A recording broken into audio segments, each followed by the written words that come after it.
Dari Surabaya hingga ke Leeds, nama Pascal Struijk kini menggema di telinga para pecinta sepak bola tanah air. Saat Leeds United memastikan promosi, harapan Indonesia untuk memiliki bek kelas dunia semakin nyata. Apakah Struijk akan mengenakan jersey merah putih? Kembalinya Leeds United ke Premier League. Pascal Struijk siap jadi andalan timnas Indonesia? Dan akhirnya setelah 2 tahun terlempar dari Premier League, Leeds United resmi kembali terbang ke kasta tertinggi sepak bola Inggris. Klub yang dibela oleh pemain keturunan Indonesia, Pascal Struijk, mengamankan 1 tiket promosi otomatis usai menang telak atas Stoke City. Kemenangan ini bukan sekadar membawa Leeds naik kasta. Pascal Struijk kini juga memiliki waktu luang lebih banyak, yang disinyalir akan digunakan untuk mempercepat proses naturalisasi ke timnas Indonesia. Seorang pundit Belanda bahkan membocorkan bahwa bek berusia 25 tahun ini telah mengantongi izin untuk membela negara manapun yang ia pilih secara internasional. Di sisi lain, media Belanda juga menyebutkan bahwa PSSI sempat mendekati pemain keturunan lain yang dianggap potensial untuk dinaturalisasi. Lantas, siapa dia? Dan bagaimana kelanjutan proses Pascal Struijk? Pascal Struijk dan proses naturalisasi. Nama Pascal Struijk disebut-sebut menjadi diaspora berikutnya yang sedang diproses oleh PSSI. Tenaganya masih sangat dibutuhkan oleh skuad Garuda. Bahkan, ia sudah bertemu langsung dengan tim kepelatihan yang dipimpin Patrick Kluivert ketika Leeds meraih kemenangan atas Oxford United.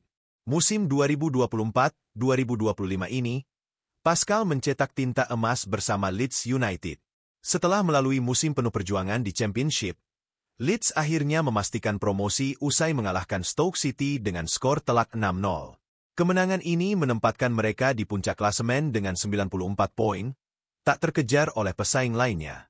Leeds dan Burnley dipastikan promosi otomatis ke Premier League musim depan, karena menempati peringkat pertama dan kedua klasemen. Cedera, tapi waktu yang tepat. Pascal Struijk sendiri tidak ikut bermain dalam beberapa laga terakhir karena sedang dalam proses pemulihan cedera. Ia diperkirakan baru pulih pada pertengahan Mei. Namun, kondisi ini justru memberikan waktu luang yang memungkinkan ia untuk datang ke Indonesia. Terutama jika ia menyetujui tawaran dari PSSI yang sebelumnya sudah disampaikan secara langsung. Bulan Mei bisa jadi momen penting. Media bahkan menyebut Pascal bisa menjadi kejutan dalam menghadapi lawan tangguh seperti Cina, yang mulai memandang serius perkembangan timnas Indonesia. Dijuluki Virgil van Dijk baru. Media di Tiongkok bahkan menyebut Pascal Struijk sebagai New Virgil van Dijk, meski tentu itu hanya opini. Namun hal ini menunjukkan betapa besar nilai dan pengaruh Pascal sebagai seorang pemain bertahan. Nilai pasarnya saat ini mencapai 16 juta euro, sekitar 278 miliar rupiah, menjadikannya pemain termahal potensial di skuad Garuda. Dalam sebuah podcast, pundit Belanda Danny van der Laar mengatakan bahwa Pascal sudah mendapat izin untuk membela Indonesia. Keputusan kini sepenuhnya berada di tangan Pascal, dan tidak ada pihak manapun yang bisa memaksanya. Pascal sendiri pernah mengungkap bahwa ia memiliki darah Indonesia dari kakek neneknya. Peter Waden-Muller, sang kakek, lahir di Surabaya, sedangkan sang nenek, Ineke van den Brink, pernah menempuh pendidikan di Universitas Pajajaran, Jatinangor. Pemain keturunan lain, David Jonathans. Selain Pascal, media Belanda juga mengungkap bahwa PSSI sempat mendekati pemain muda lainnya, David Jonathans, striker sayap berusia 21 tahun yang sempat bermain di tim junior Bayern Munich dan kini dipinjamkan ke FC Den Bosch.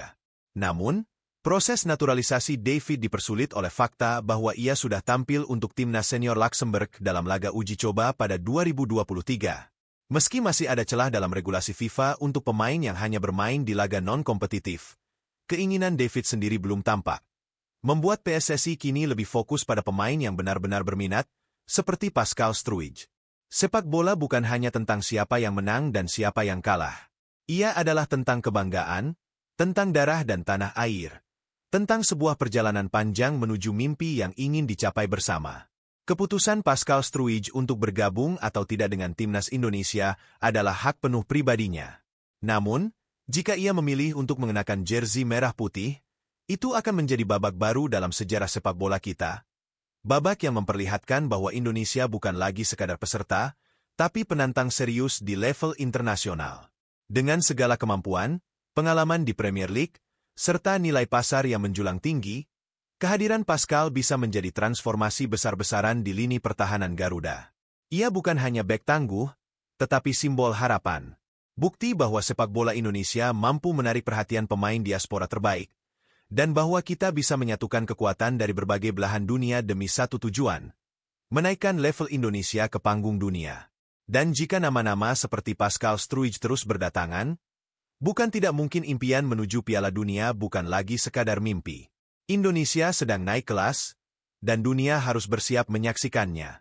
Garuda, saatnya bangkit. Saatnya terbang lebih tinggi dari sebelumnya.